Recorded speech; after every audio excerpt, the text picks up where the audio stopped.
할렐루야, 복된 금요일입니다. 이제 우리 기도의 시작까지 5분의 시간 남아있는데요.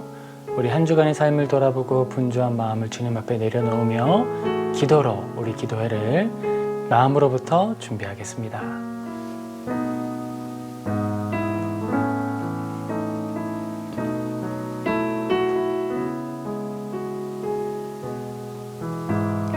아버지,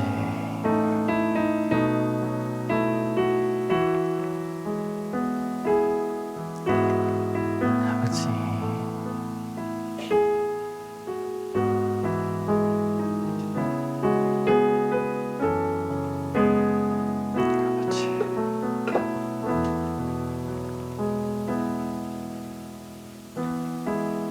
아버지,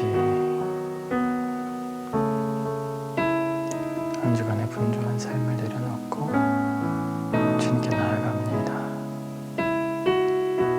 우리의 연약함을 고백하고 또 회개하며 주님께 가까이 나아갑니다. 주님, 우리를 붙들어 주옵소서. 이 안에 주님의 은혜를 이루어 주옵소서.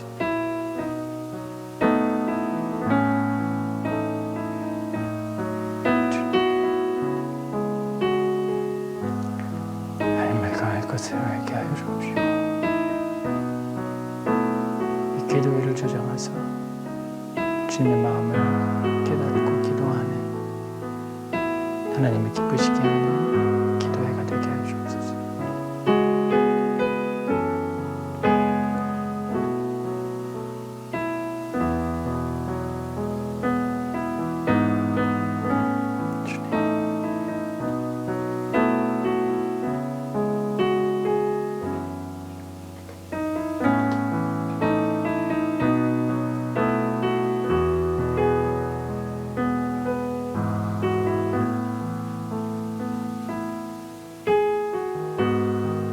시간이 되었습니다. 우리 같이 찬양할 텐데요. 나는 예배자입니다. 우리 같이 고백하겠습니다. 나는 하나님을 예배하는 예배자입니다.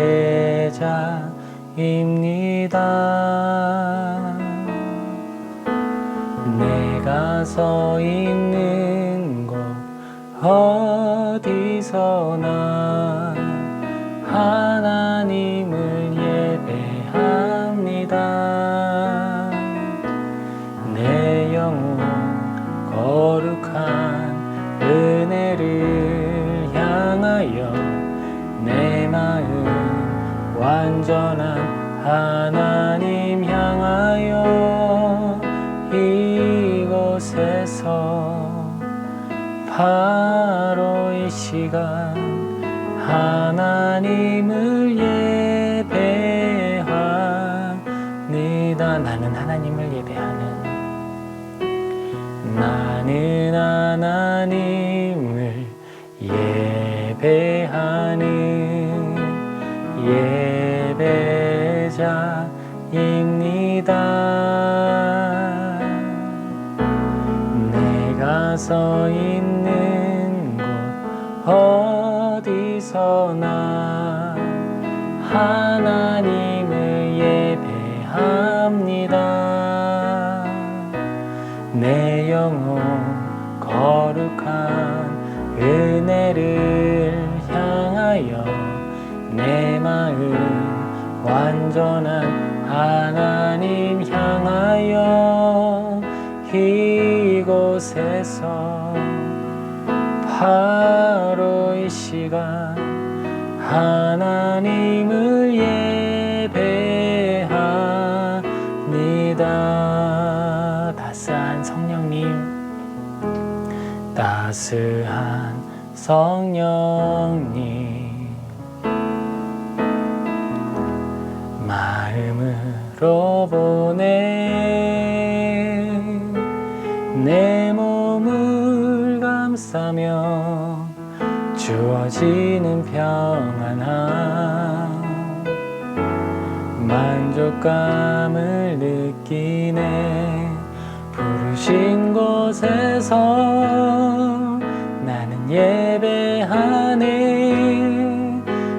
어떤 상황에도 나는 예배하네. 부르신 곳에서 나는 예배하네. 어떤 상황에도 나는 예배하네. 사랑과 진리에,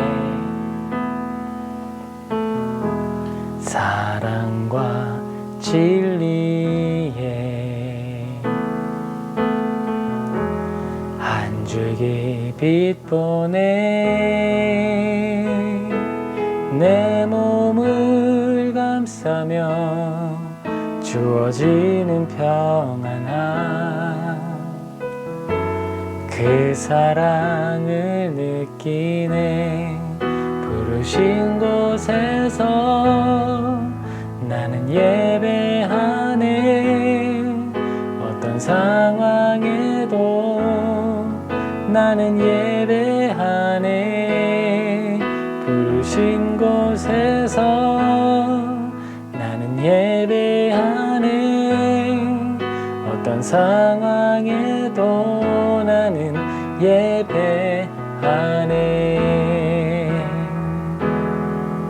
내가 걸어갈 때 길이 되고 살아갈 때 삶이 되는 이곳에서 예배하네. 내가 걸어갈 때 길이 되고 살아갈 때 삶이 되는 그곳에서 예배하네. 부르신 곳에서 나는 예배하네. 어떤 상황에도 나는 예배하네. 부르신 곳에서 나는 예배하네. 어떤 상황에도 나는 예배하네. 내 영혼 거룩한 은혜를 향하여 내 마음 완전한 하나님 향하여 이곳에서 바로 이 시간 하나님을 예배합니다. 내 영혼 거룩한 은혜를 향하여 내 마음 완전한 하나님 향하여 이곳에서 바로 이 시간 하나님을 예배합니다.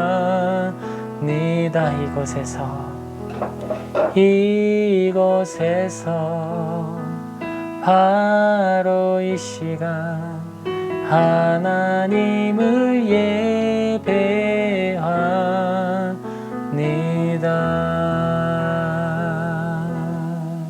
우리 시간 잠시 가사 생각하며 기도하겠습니다. 이렇게 기도하면 좋겠어요. 하나님, 우리가 하나님이 부르시고 보내시는 곳, 그 예배의 자리, 그 땅에 가서 진정으로 예배하는 자 되게 하여 주옵소서. 가정에서나 나의 직장에서나 예배자로 살게 해달라고 우리 같이 기도하며 나아가겠습니다. 아버지, 우리는 예배자입니다. 우리의 모든 삶이 예배입니다. 우리가 그 하나의 확신을 가지고 그 사명을 가지고 이 땅을 살아갑니다. 우리가 이 땅을 사는 동안에 사는 그 시간이 안개와 같고 너무 빨리 지나가서 아무것도 이룬 것 같아 보이지 않아도 우리는 믿습니다. 우리는 예배하는 것을 위하여 부름받았고 이 순간 이 자리, 나의 사는 그 살아낸 삶의 자리를 통해 아버지께 영광 돌리기 위해 부름받았음을 고백합니다. 아버지, 우리의 연약한 삶, 비록 많이 부족하더라도 주님을 사랑하고 주님을 향해 예배하오니 우리의 삶을 흠양하여 주옵소서. 우리의 삶을 축복하여 주옵소서. 우리를 붙드사 주님의 뜻을 이루는 도구 되게 하여 주시옵소서. 주님, 우리 이어서 찬양할 텐데요. 그 사랑이 내려와 같이 고백하겠습니다.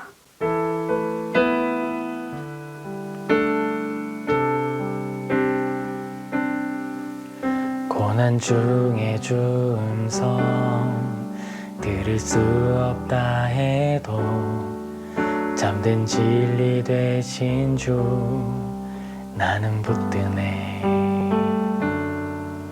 폭풍이 몰려와도 험한 길을 간대도 믿음의 두 손 들고 주 신뢰해.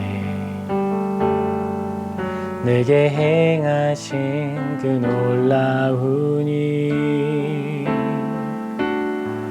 생명 주신 주를 기억하네.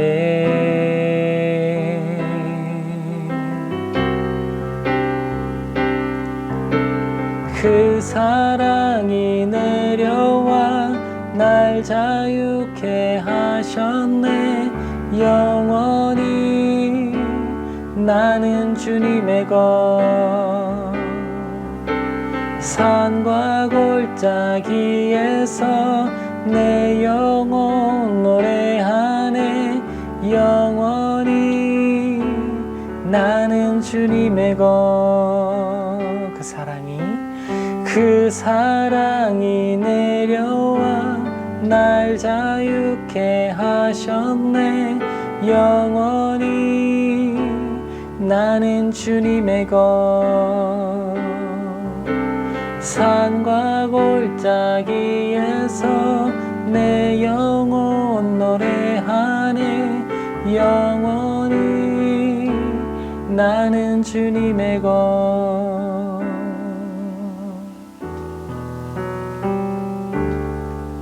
주의 약속이 이루어져 소망이 넘칠 때도 은혜로운 주 손길 느낄 때도 주를 향한 갈망과 겸손한 마음으로 믿음의 두 손 들고 주 신뢰해. 내게 행하신 그 놀라운 일 생명 주신 주를 기억하네.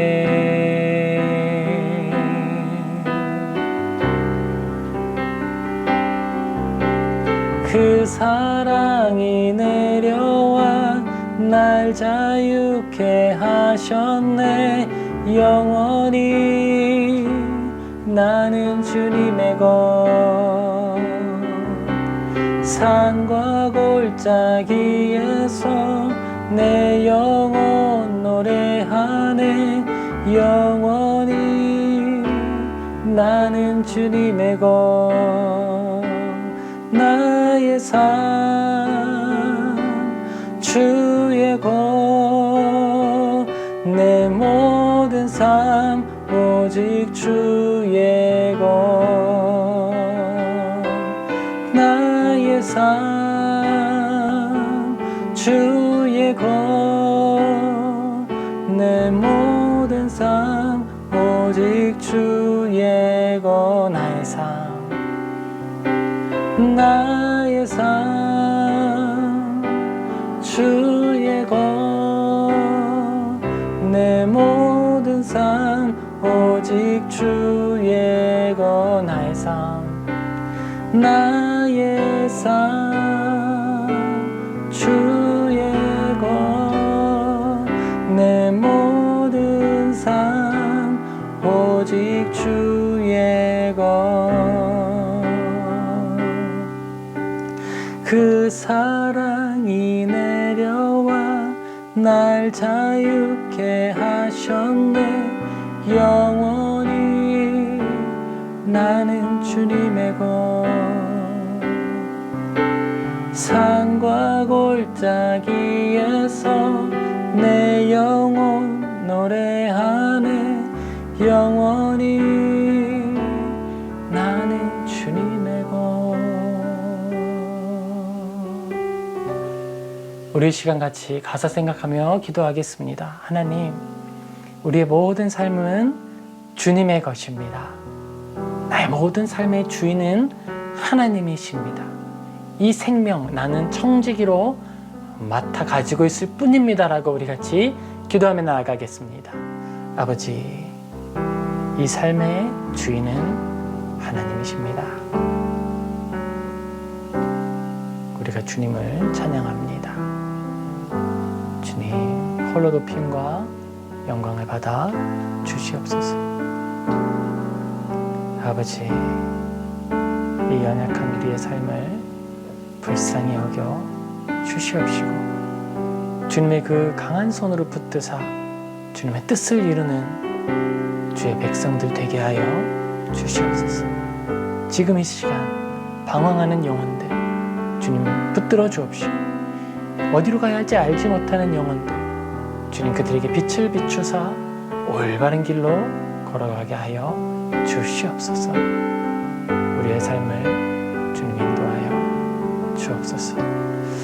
이 모든 것 주님께 맡기고 깊이 감사드리며 예수님의 이름으로 기도합니다. 아멘.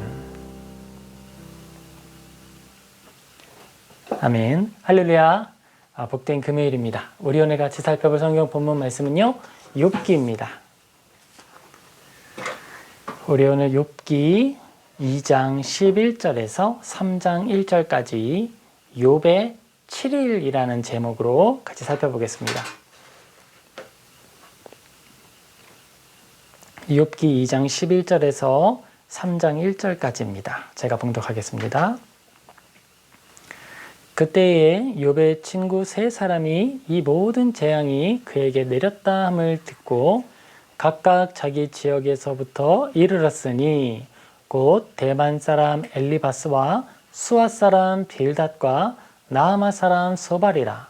그들이 욥을 위문하고 위로하려 하여 서로 약속하고 오더니 눈을 들어 멀리 보매 그가 욥인 줄을 알기 어렵게 되었으므로 그들이 일제히 소리질러 울며 각각 자기의 겉옷을 찢고 하늘을 향하여 티끌을 날려 자기 머리에 뿌리고 밤낮 7일 동안 그와 함께 땅에 앉았으나 욥의 고통이 심함을 보므로 그에게 한마디도 말하는 자가 없었더라. 그 후에 욥이 입을 열어 자기의 생일을 저주하니라. 아멘. 욥기는 사람이 살아가는 삶의 자리 그리고 고난 그 문제에 대해서 이야기를 하고 있습니다. 욥기에 대해서 이렇게 설명합니다. 모든 문학사 중에서 욥기만큼 고난과 악의 문제를 진지하게 다룬 작품은 없다 이렇게 말하죠. 많은 작가들이 이 욥기를 가지고 소설을 만들기도 했습니다. 그만큼 욥기에 담겨있는 이 고난의 문제는 우리 성도의 삶과 정말 밀접하게 관련이 되어 있다는 거죠. 이 장면과 이 사건을 가지고 우리가 이야기할 때에 모든 성도는 깊이 공감하게 되는 거예요. 우리의 모든 삶의 고난이 찾아오니까요. 욥은 인생에 멀리 있는 것이 아니라 인생에 아주 가깝게 있죠. 우리와 우리의 삶 그리고 고난 분리할 수 있을까요? 고난과 인생의 경계는 구분할 수가 없는 거예요. 고난 자체가 인생의 한 여정이고 고난과 함께 기쁨이 어우러져 있기 때문에 그런 거죠. 인사이드 아웃이라고 하는 영화가 있었어요. 그 영화에서 애니메이션인데 그 안에서 우리가 발견하는 것이 있습니다. 처음에 사춘기 이전에 나타나는 감정들은요, 하나의 감정이 담겨 있는 이야기들이 되는 거예요. 그런데 그가 성숙하고 인생을 살아가고 사춘기 이후에 삶을 살아가다 보면 기쁨과 슬픔이 어우러져서 하루의 기억을 만들고 또 그가 가지고 있는 분노와 즐거움 또는 기쁨과 슬픔이 모두 섞여서 한날의 추억을 이루는 모습을 보게 됩니다. 이처럼 우리 성도의 삶은 그의 성도의 삶 안에 깊이 들여다보았을 때에는 고난이고 조금 멀리 바라보았을 때는 그것이 또한 즐거운 하나의 추억이고 그렇게 복합적인 의미가 되는 인생의 여정이 기록이 되는 것이죠. 인간 실존에 대한 고통의 문제를 욥은 다루고 있습니다. 그의 문제에 아주 집중해서 이 문제가 한 개인에게, 그리고 사탄과 하나님이라고 하는 어떤 큰 이 땅의 주권자들, 주권을 가지고 계신 분의 손 안에서 어떻게 해석이 되는가, 그리고 그를 바라보는 그 이외의 사람들, 현장에서 고난을 경험하고 있는 사람 그 바깥에서는 또 어떻게 바라보여지고 어떻게 해석되는가라는 것을 우리에게 질문합니다. 고통의 문제에 대한 해답을 제시하려는 시도가 나타나는 것이죠. 인간 실존에 따른 고통의 문제에 대한 세속적인 해답을 제시합니다. 욥의 친구들이 그들에게 가지고 있었던 어떤 사상체계 안에서 욥에게 나타난 현실을 해석하려고 하는 거예요. 그런데 실패하죠. 그리고 종교적인 해답, 욥이 가지고 있는 어떤 종교적인 해답조차도 적당하지 않다는 것을 설명하고 있습니다. 모든 것 안에서 인간의 말과 이론 안으로 설명하기 좀 복잡한, 또는 욥의 시대까지 설명되지 않았던 문제에 대해서 이야기를 하고 있었던 거예요. 욥의 이야기는 성경 자체가 우리에게 어떻게 인생관을 제시하는가라고 하는 큰 관점을 보여주고 있습니다. 성경이 바라보는 우리의 인생 어떤 의미가 있을까요? 그것은 하나님께서 담아주시는 이야기라고 하는 그 의미가 담겨 있는 거예요. 이것을 신약에서는 그리스도의 편지라고 말하기도 했습니다. 하나님께서는 우리의 삶을 통해 하나님의 이야기를 써내려 가시는 거예요. 그래서 하나님께서 우리가 우리의 삶으로 하나님을 높이고 영광 돌리는 도구가 되게 하십니다. 욥의 친구들은 그걸 이해하지 못했죠. 자신들이 가지고 있는 거만한 자기의 그 셀프 라이투스니스의 입장에서 고난에 대한 상식적인 설명을 시도합니다. 그들의 이러한 행동은요, 욥의 위안자들이라고 하는 불명예스러운 칭호를 만들어냈죠. 욥의 인생은 경건하고 의로운 삶이에요. 하나님이 이 사실에 대해서 증언하여 주십니다. 하지만 욥은 이 자신이 이러한 판정을 받고 있다는 사실을 알지 못해요. 욥기 1장 8절 같이 한번 살펴보겠습니다. 욥기 1장 8절에 하나님이 이렇게 말씀을 하시죠. 여호와께서 사탄에게 이르시되 네가 나의 종 욥을 주의하여 보았느냐? 그와 같이 온전하고 정직하여 하나님을 경외하며 악에서 떠난 자는 세상에 없느니라. 욥은 그의 삶이 하나님 앞에 연락되었고 가장 의로운 자라고 하는 판결을 받고 있다는 사실을 알지 못해요. 그런데 하나님은 그를 의롭다라고 이미 판결하셨죠. 자, 그런데 그에게 하나님께 다가와서 이야기하는 존재가 하나 있습니다. 그것은 바로 사탄이지요. 사탄이 이렇게 말합니다. 주께서 그와 그의 집에 모든 소유물을 울타리로 두신 때문이 아니니까. 10절이고 9절엔 이렇게 나옵니다. 사탄이 여호와께 대답하여 이르되 욥이 어찌 까닭 없이 하나님을 경외하리까. 이렇게 이야기하고 있어요. 이 말을 통해 우리는 확인합니다. 사람이 하나님을 향해 경외하는 마음과 사랑하는 마음을 가질 때에 어떤 이유를 가지고 목적을 가지고 하나님을 예배하고 하나님께 나아간다라고 하는 것은 그것 자체가 사탄이 하나님 앞에 고발할 거리가 된다라는 거죠. 우리는 하나님을 믿는 그 믿음의 원인에 대해서 욥기가 지적하고 있다는 사실을 이 본문을 통해 확인하고 있는 거예요. 우리가 만일 내가 가진 믿음이 천국 가려고 믿는 거지 라고 하는 믿음을 가지고 있다면 사탄이 지금 하나님 앞에 고발하고 있는 그 믿음의 형태가 되는 것입니다. 하나님, 어찌 저 사람이 그냥 믿겠습니까? 천국이라고 하는 하나님의 약속을 보여주시고 그것에 대해서 그거 가고 싶으니까 행동하는 것이죠 라고 고발하는 것과 똑같은 것이죠. 욥의 친구들은 조금 다른 모습으로 고발합니다. 사탄은 조금 더 본질적이고 믿음에 해당하는 영역에서 그 욥에 대해서 하나님께 고발하고 있고요. 친구들은 이렇게 접근합니다. 욥의 친구들은요, 욥이 지금 감추고 있는 죄가 있다라고 전제하면서 설명하는 거예요. 아니, 사람이 고난이 찾아올 때에는 그만한 원인이 있기 때문에 아픔이 찾아온다라고 생각하고 있는 거예요. 원인이 없는 결과가 없다. 너에게 찾아온 고난에도 원인이 있는데 그 원인은 바로 죄다. 그러니 너는 하나님 앞에 너의 죄를 고백해라. 숨기고 있는 죄를 자백해라. 그리하면 하나님이 너를 혹시나 용서하실지 모른다. 이렇게 이야기를 하는 것이죠.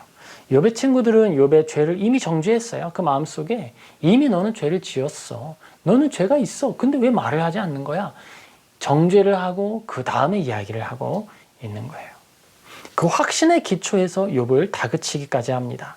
친구들의 그 행위는요, 위로자로 위장하고 욥을 찾아왔지만 결국 그의 고난에 대하여서 판결하고 있는 자로 만들어 놓는 거예요. 욥의 친구들은 자신들의 삶의 형태가 욥보다 더 낫다는 것을 근거로, 그들은 머리부터 발끝까지 종기가 나지 않았잖아요. 자녀들이 죽지 않았고 자기의 재산에 손해가 나지 않았습니다. 그러니까 내가 더 욥보다 낫다라고 생각을 하고 있는 거예요. 내 몸의 편안함, 내가 가지고 있는 재물의 풍성함, 그것 자체가 자부심이 되고 내가 너보다 더 잘 살았어, 내가 너보다 더 뛰어난 사람이야 라고 하는 우월감에 차서 욥을 내려다보며 평가하고 이야기하고 있다는 거예요. 내가 나의 삶에 주어진 결과들을 가지고 그것들을 나의 의로움을 삼아서 다른 사람들에게 이야기하는 모습, 그게 바로 욥의 친구들의 모습이라는 거죠. 우리가 욥을 통해서 발견합니다. 고난당하는 한 사람이 있습니다. 그리고 고난당하는 한 사람을 둘러싼 회중들이 있어요. 대중들이 있습니다. 그런데 한 사람은 그가 가진 그가 가지고 있는 어떤 화려한 재산 또는 자랑할 만한 어떤 것들을 가지고 그것들을 근거로 연약한 사람들을 비난하는 거예요. 너는 노력하지 않았기 때문에 갖지 못하는 것이다 라고 말할 수 있다는 거죠. 그런데 그것에 대해서 욥기 전체는요, 그 친구들의 잘못함에 대해서 드러내고 있는 거예요. 욥기 전체는 사탄의 이 지적이 무엇인가, 사탄의 지적을 통해서 우리의 믿음이 어떤 형태를 가져야 하는가 라고 하는 질문을 또한 던지는 거예요. 믿음은 어떻게 해야 바른 모습인가? 그리고 우리는 연약한 일을 마주할 때 어떻게 대해야 하는가? 그리고 고난은 인간에게 어떤 의미를 가지고 있는가? 이런 질문들을 주고 우리에게 답을 하나씩 해주고 있습니다. 욥의 친구들은 자신들이 더 의로운 삶을 살았다고 스스로 높은 채하고 우월감을 느끼고 있습니다. 자, 우리가 여기서 먼저 한 가지를 생각해 보죠. 믿음은요, 욥에게 어떤 결과를 초래했는가? 자, 믿음은요, 욥의 삶을 정결하게 만들었습니다. 하나님께서 욥을 두고 이야기하실 때 첫 서술이 있습니다. 욥기 1장 1절입니다.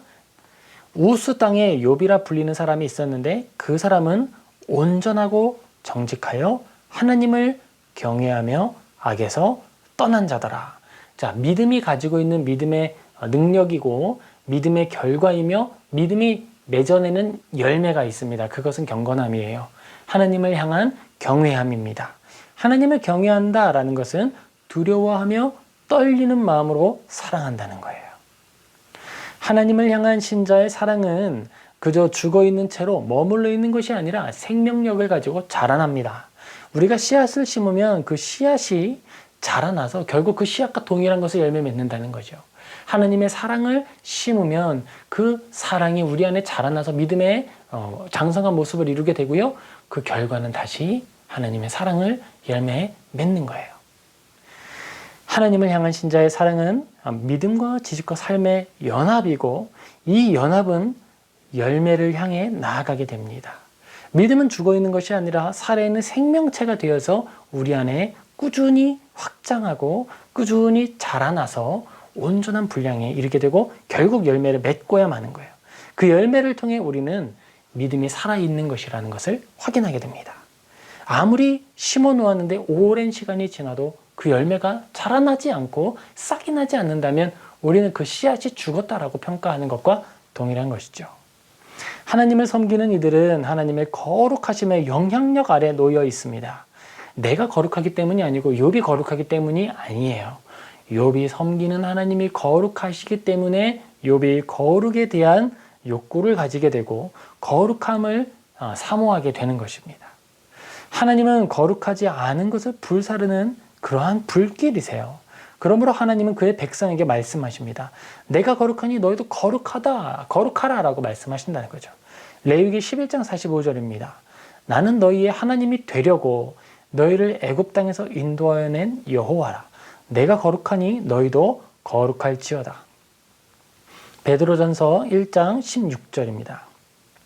기록되었으되 내가 거룩하니 너희도 거룩할지어다 하셨느니라. 욥은 하나님을 경외하는 사람이고 하나님을 정말 사랑하는 것 때문에 그의 몸을 단정하게 하고 온전하게 하고 정직하게 하려고 노력을 하고 악에서 떠나기를 힘쓰는 사람이었다라는 거예요. 그런 그에게 어떤 문제들이 찾아오게 됩니다. 질문을 던지죠. 그리스도인의 신앙과 신앙으로부터 나타나는 선한 행실의 목적지는 어디인가? 그 종착역은 어디이고 그 목적, 그 원인, 믿음의 출처는 어디일까라는 질문입니다. 사탄이 질문하는 것과 동일한 것이죠. 우리는 무엇이라고 대답해야 할까요? 우리가 가지고 있는 이 믿음이 추구하는 선한 행실은 하나님을 향한 감사의 고백입니다. 이렇게 우리는 고백해야 해요.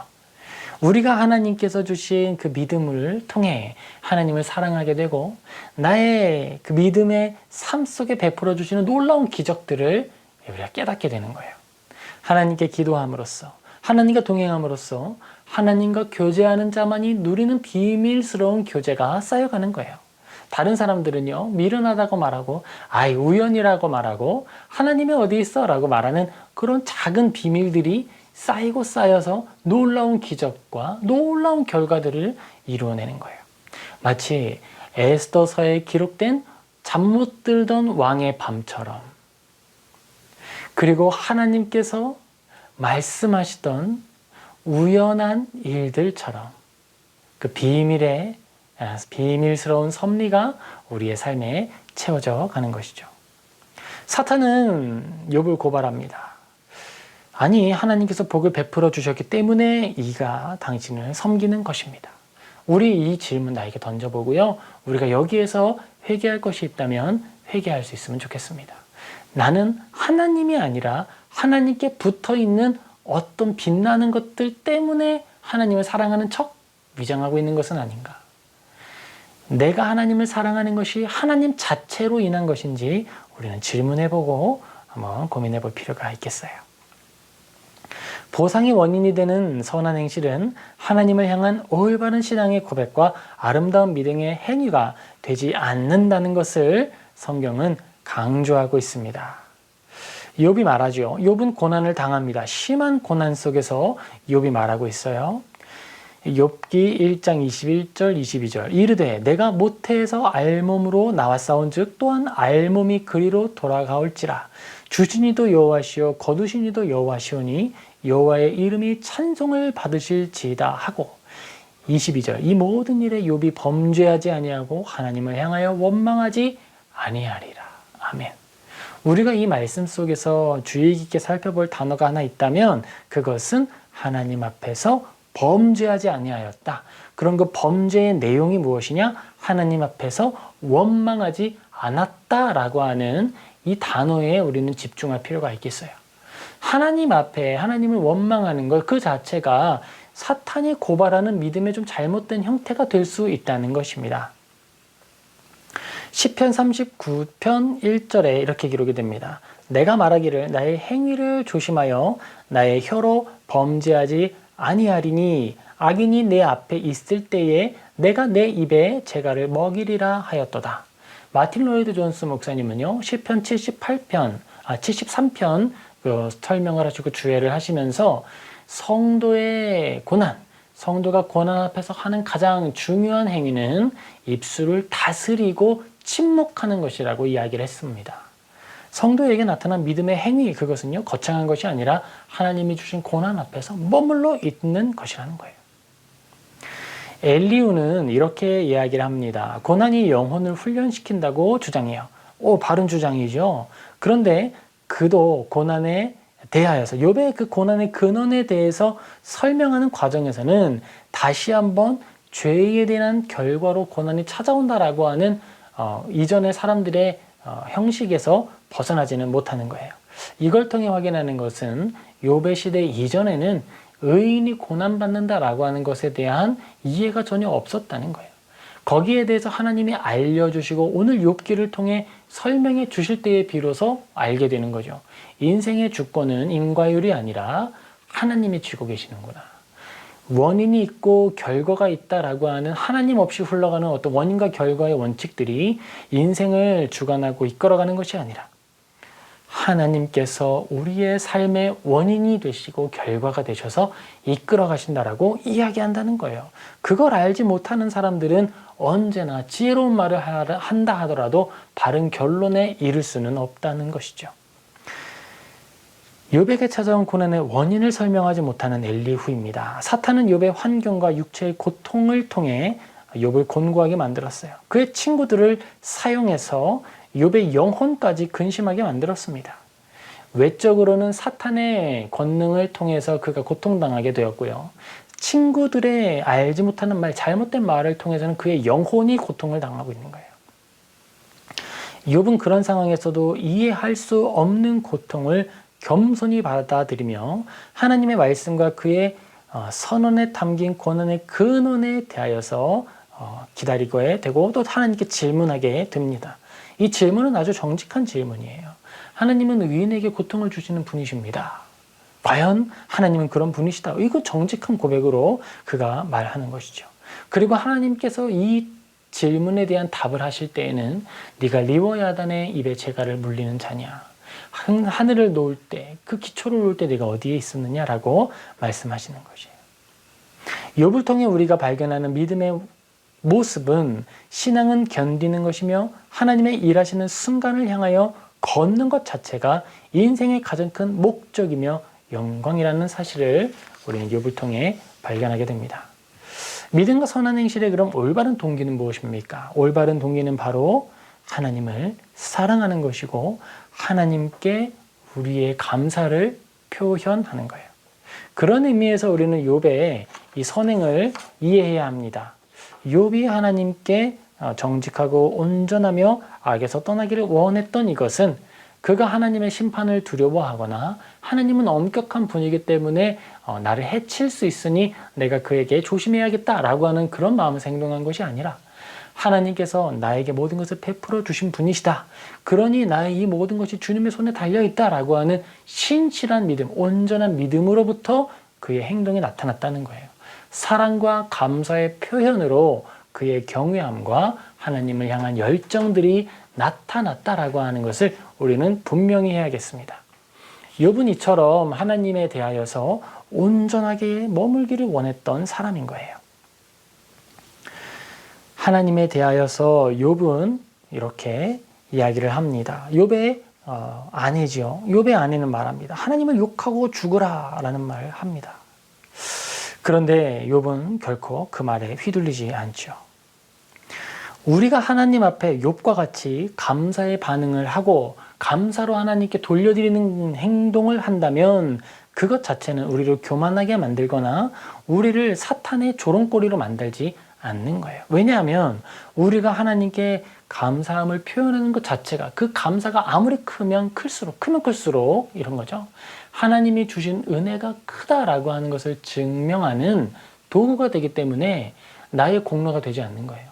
오히려 하나님께 돌려드리는 감사가 클수록, 감사의 고백이 클수록 하나님께 우리가 받은 은혜가 크다라고 하는 것을 증언하여 하나님의 영광을 높여드리는 인간 최고의 행위가 된다는 것입니다. 어떤 목적이 없어요. 왜냐하면 내가 하나님께 드리는 감사 자체가 목적이기 때문에 그래요. 우리는 왜 예배합니까? 우리는 왜 하나님을 찬양합니까? 내가 드리는 이 찬양이 인생의 목적의 성취이기 때문에 그렇습니다. 내가 밥을 먹고 숨을 쉬고 모든 이 육체의 행위를 하는 이유는 예배하기 위해서예요.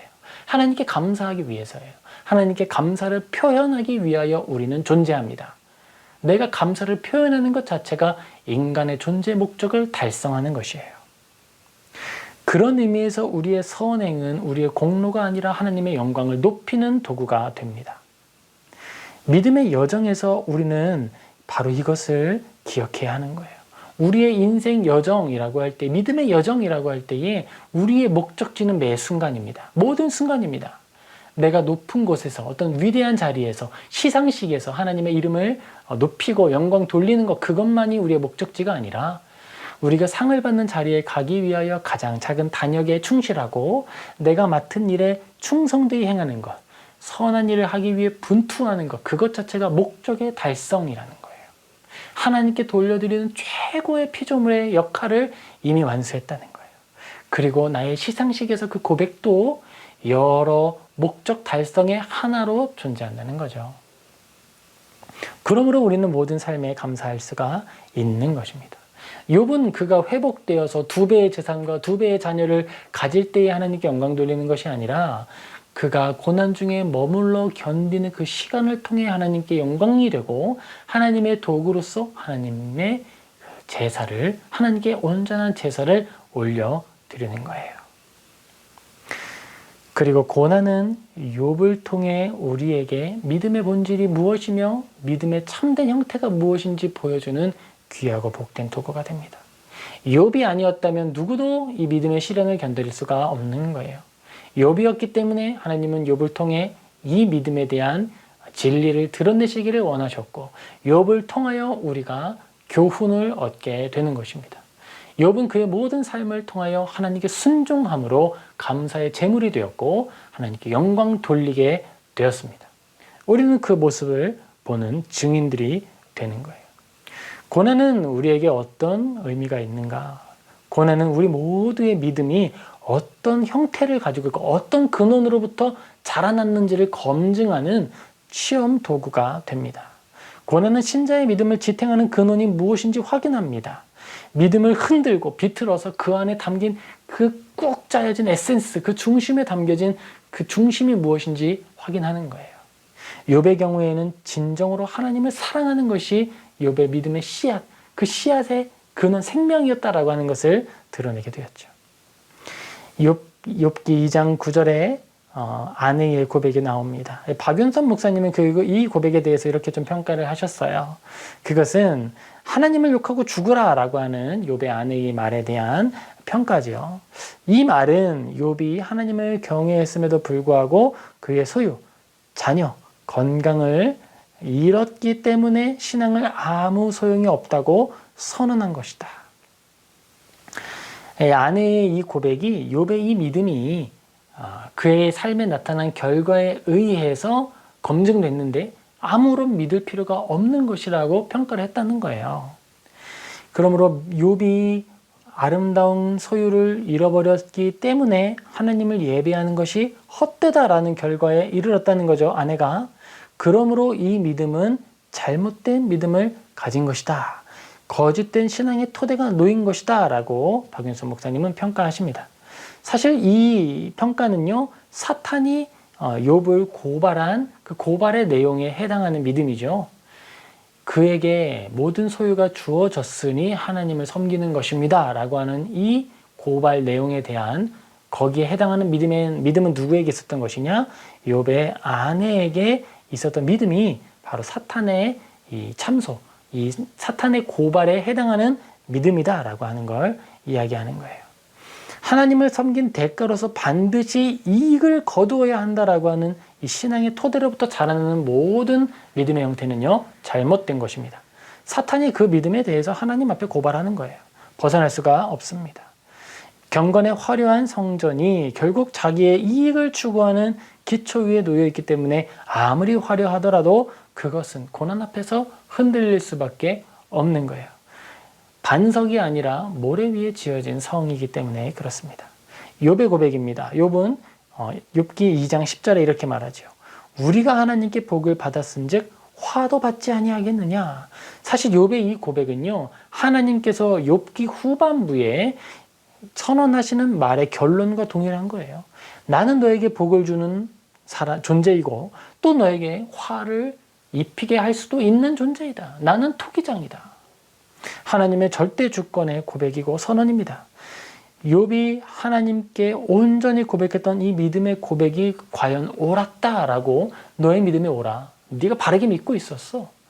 다른 사람이 아무리 뭐라고 해도 나는 욥을 지지하고 욥의 너의 말이 맞다는 것을 내가 확증한다. 내가 너의 증인이다. 내가 너의 증거다라고 하나님이 이야기해 주시는 거예요. 욥의 선언은 하나님 한 분으로 시작되었고 하나님이 목적이 되는 신앙을 욥이 가지고 있었다는 사실을 나타내는 거예요. 욥은 하나님께서 어떻게 섭리하시든지 그의 주권, 하나님의 주권이 나타나는 것으로 만족했습니다. 만족했어요. 여기까지가 바로 신앙의 본질입니다. 우리는 여기까지 가야 되는 거예요. 믿음의 올바른 형태는 바로 여기까지예요. 올바른 신앙을 논리적으로 서술한다 그러면, 이 성경을 통해서 논리적으로 서술하면 바로 이 내용이 되는 거예요. 바로 욥의 고백이 우리의 온전한 믿음의 고백이 되는 것입니다. 여기가 결론이에요. 그런데 우리의 삶은 여기에서 멈추지 않습니다. 여기에서 우리는 한 걸음 더 나아가야 합니다.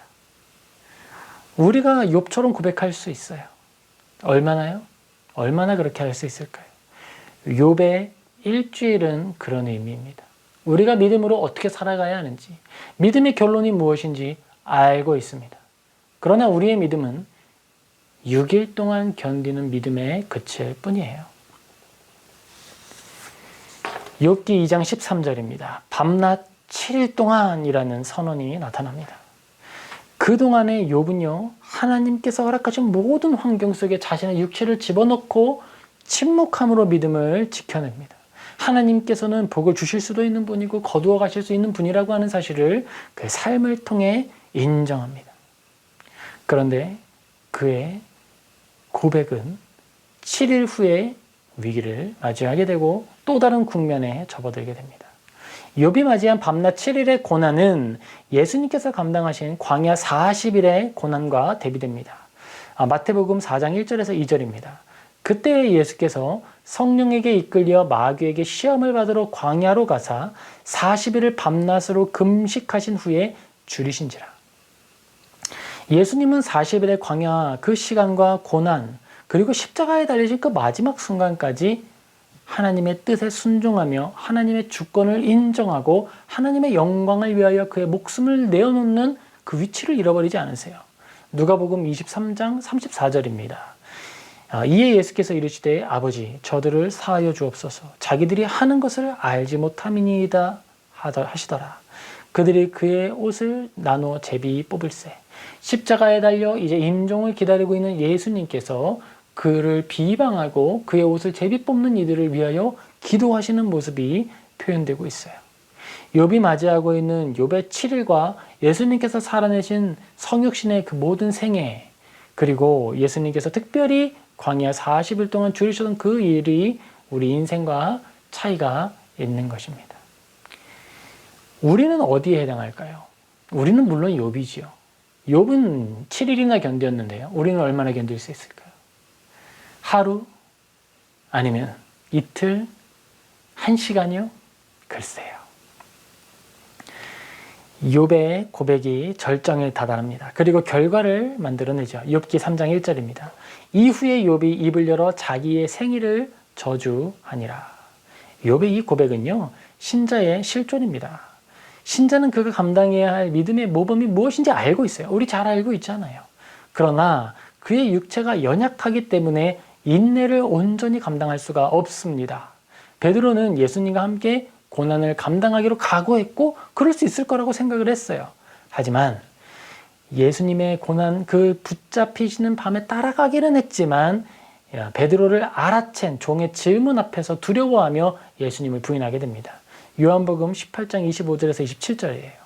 시몬 베드로가 서서 불을 쬐더니 사람들이 묻되 너도 그 제자 중에 하나가 아니냐? 베드로가 부인하여 이르되 나는 아니라 하니 제사장의 종 하나는 베드로에게 귀를 잘린 사람의 친척이라 이르되 네가 그 사람과 함께 동산에 있는 것을 내가 보지 아니하였느냐? 27절 이에 베드로가 또 부인하니 곧 닭이 울더라. 성도의 삶에도 욥의 7일이 찾아옵니다. 그런데 한 번만 찾아오는 것이 아니라 많이 찾아옵니다. 때때로 우리의 모든 삶 속에 수시로 찾아오는 것이 바로 욥의 이 7일입니다. 하나님의 말씀을 신뢰하고 어떻게 살아야 하는지 알고 있어요. 그리고 6일 동안의 고난을 잘 감당합니다. 하지만 마지막 날에 우리가 결국 참지 못하고 연약한 모습을 드러낼 수 있는 거예요. 성도는 그 지점에서 욥과 마주합니다. 많은 시인과 작가들이 욥을 서사시로, 욥을 주제로 많은 글을 쓰고 많은 이야기를 할 수 있는 이유가 여기 있는 거예요. 욥의 그 7일 앞에서 우리는 욥과 마주하게 되는 것입니다. 성도는 그 지점에서 하나님을 바라보아야 합니다. 신실한 욥은 그의 고백을 통해 하나님의 대적에게 빌미를 제공하여 더 큰 고난을 당했습니다. 욥이 그의 입술을 다스리고 있을 때 사탄과 그 친구들은 아무 말도 하지 않았어요. 그저 머물러 있었어요. 그런데 그가 입을 열어 연약함을 드러냈을 때 그 모든 이들은 단번에 그의 영혼을 고통스럽게 하는 이들로 변화되었습니다. 우리도 또 그렇죠. 우리도 우리의 입술을 잘 다스리고 은혜를 누리며 살아갈 때에 우리는 긍휼 안에서 보호를 받지만 우리가 한 걸음 더 나아가게 될 때에는 내가 처한 연약함 때문에 우리는 아픔 속으로 스스로 걸어가게 되는 경우가 나타날 수 있습니다. 욥의 7일이 우리의 삶에 나타나서 실제로 우리를 고통스럽게 하죠. 자, 그런데 욥의 생명이 여기서 끝나는 게 아니라는 게 중요한 거예요. 우리 성도의 믿음이 거기서 끝나는 게 아니라는 것이 중요합니다. 우리는 실수할 수 있고 실패할 수 있어요. 하지만 거기서 모든 인생이 끝나지 않습니다. 거기에서 하나님의 은혜가 시작됩니다. 하나님은 우리에게 욥보다 더 큰 은혜를 허락해 주셨어요. 욥이 가지지 못했던 은혜를 우리는 가지게 되었어요.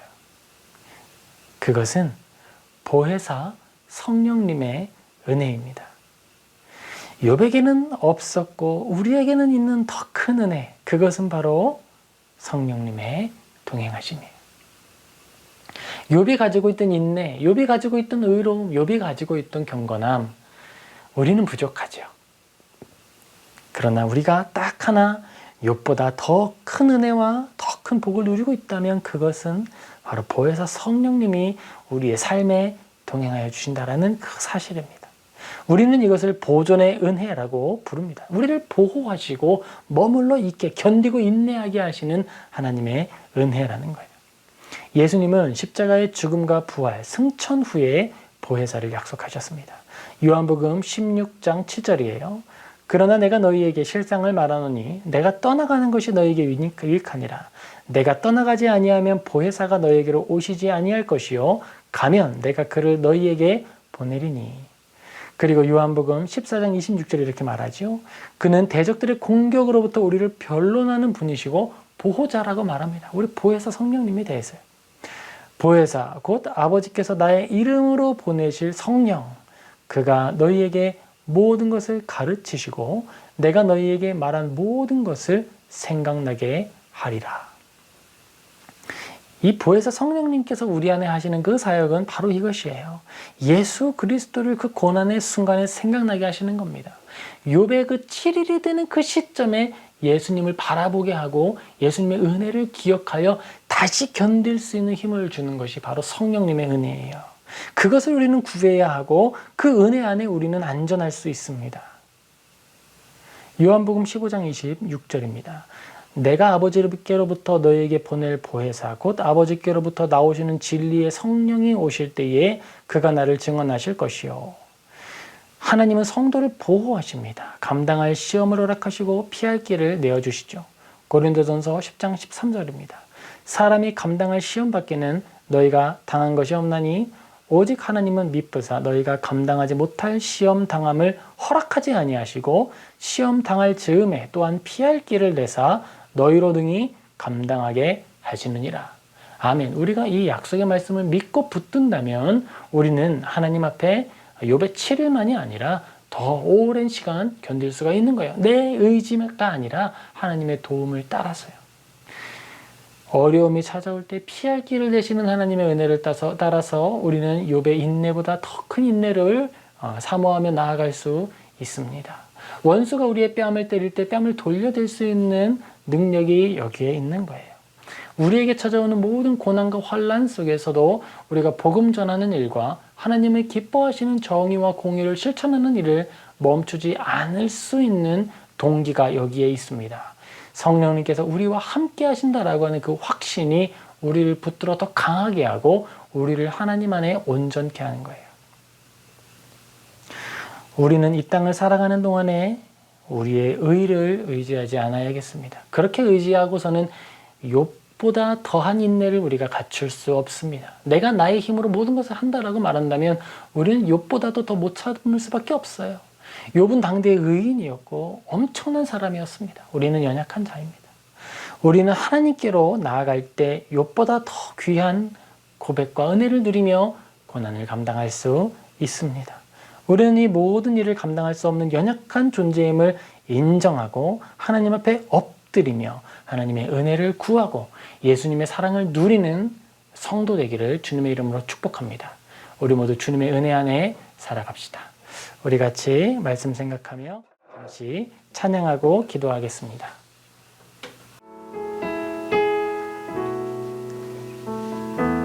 따스한 성령님, 따스한 성령님, 마음으로 보내 내 몸을 감싸며 주어지는 평안함 만족함을 느끼네. 부르신 곳에서 나는 예배하네. 어떤 상황에도 나는 예배하네. 부르신 곳에서 나는 예배하네. 어떤 상황에도 나는 예배하네. 내가 걸어갈 때 길이 되고 살아갈 때 삶이 되는 그곳에서 예배하네. 내가 걸어갈 때 길이 되고 살아갈 때 삶이 되는 그곳에서 예배하네. 부르신 곳에서 나는 예배하네. 어떤 상황에도 나는 예배하네. 부르신 곳에서 나는 예배하네. 어떤 상황에도 나는 예배하네. 우리 시간 같이 기도하겠습니다. 먼저 이렇게 기도하죠. 하나님, 우리가 욥의 상황을 보고 그의 믿음을 보며 우리의 믿음을 점검하기 원합니다. 아버지, 우리가 하나님께 속한 어떤 것을 원하기 때문에 하나님을 섬기는 것이 아니라 하나님을 사랑하기 때문에 주님께 나아가고 매이는 자 되게 하여 주옵소서라고 우리 같이 먼저 기도하며 나아가겠습니다. 아버지, 우리가 주님의 자녀입니다. 아버지, 우리를 붙들어 주시옵소서. 우리가 아버지 주님으로 기뻐하고 즐거워하는 자 되기를 소망합니다. 다른 것을 구하고 다른 것을 원하는 그런 존재가 아니라 하나님만을 원하고 하나님만을 사랑하는 주의 자녀가 되게 하여 주시옵소서. 아버지, 우리가 진정으로 예배자로 이 땅을 살아가게 하시고 하나님을 사랑하는 그 마음을 가지고 선한 행실과 인내와 자비로 주님께 감사를 표현하고 주님께 영광 돌리는 예배자들 되게 하여 주시옵소서. 아버지, 우리가 살아가는 동안에 우리 주변의 이웃들에게 어려움과 또 피해를 주는 경우가 생길 수 있습니다. 주여, 우리의 이 연약함을 불쌍히 여겨주시고 우리로 인해 좀 불편함을 겪는 이웃들에게 주님 큰 복을 내려 주시옵시고 위로하여 주시옵소서. 우리가 그들에게 복의 통로가 되게 하여 주옵소서. 정말 그들을 해하거나 그들을 고통스럽게 하는 자들이 아니라 같이 있음에 위로가 되는 자, 세워주는 자, 돌보는 자들 되게 하여 주옵소서. 아버지, 우리가 주님께 속한 빛의 자녀가 되기를 원합니다. 어두운 이 땅 가운데 빛을 드러내는 자들이 되게 하여 주옵소서. 그 빛을 소유한 자들이 되게 하여 주시옵소서. 아버지, 이 땅을 사로잡은 어두운 권세들이 있습니다. 이 땅을 정말 살기 어려운 시간, 자리로 만드는 사람들이 있습니다. 사건들이 있습니다. 아버지, 우리가 그러한 사건들에 대하여서 위로하는 자들이 되게 하시고 정말 선한 것을 추구하는 자들 되게 하시며 하나님의 그 선한 뜻이, 선한 마음이, 위로가 우리를 통해 아파하는 자들에게 전달되고 흘러갈 수 있도록 은혜를 베풀어 주시옵소서. 아버지, 우리가 진정 주님을 사랑합니다. 이 땅에 우리를 고통스럽게 하고 속일지라도 우리는 주님께 감사를 고백하며 담대함으로 걸어가오니 우리를 주장하여 주시옵소서. 우리를 붙들어 주옵소서. 우리 이어서 한 번 더 기도하겠습니다. 우리 한 번 더 기도할 때에는요, 하나님, 우리가 진정으로 이 땅 가운데 바른 삶을 살아갈 수 있게 도와 주시옵소서. 우리가 이 땅 가운데 그리스도에 쓰여진 편지로서 향기를 전하고 그 빛을 전하는 자, 온기를 전하는 자 되게 해달라고 우리 같이 기도하며 나아가겠습니다. 아버지, 우리는 연약합니다. 부족합니다. 우리가 이 땅 가운데 살아가는 동안에 오직 하나의 소원을 하나님께 고백하고 이룰 수 있다면 우리가 이 땅 가운데 살아있는 동안에 예수님의 자녀가 되어서 그 모습을 한 절이나마 나타내는 자들 되기를 소망합니다. 아버지, 예배하는 모든 처소, 그 모든 자리마다 동행하시며 은혜 베풀어 주셔서 그들 모두가 작은 예수로 살아가게 하여 주시옵소서.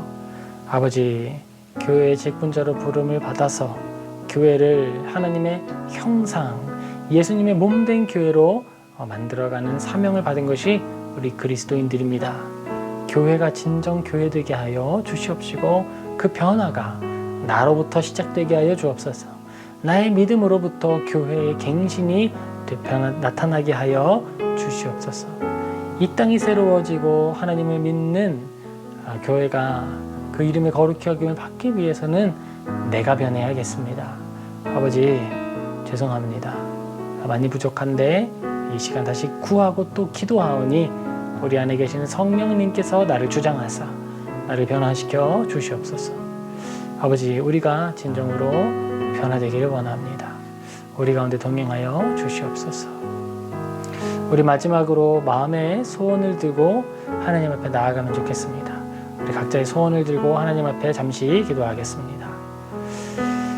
아버지, 우리를 기도의 교회로 부르시고 가정에서 예배하게 해주심에 감사를 드립니다. 이 시간을 통해 많이 배우고 있고 은혜를 누리고 있습니다.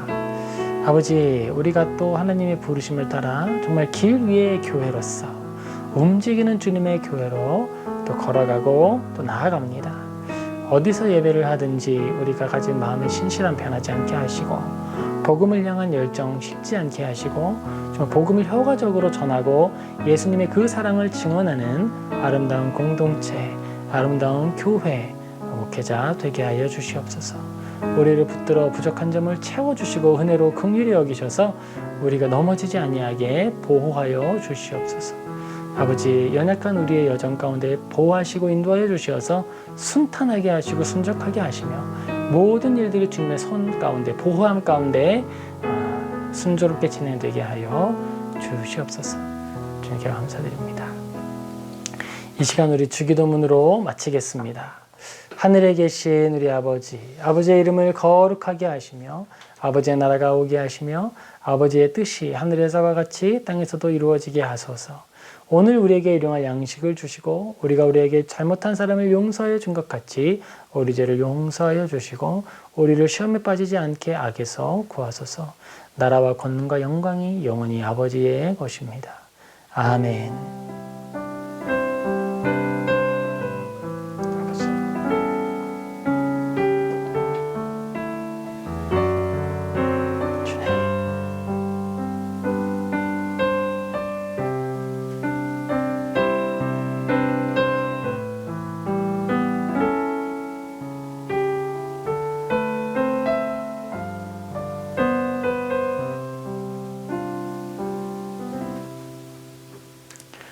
이것으로 금요 기도회를 모두 마치겠습니다. 삶의 자리에서 주님과 동행하는 모든 성도님 되시기 주님의 이름으로 축복합니다. 감사합니다.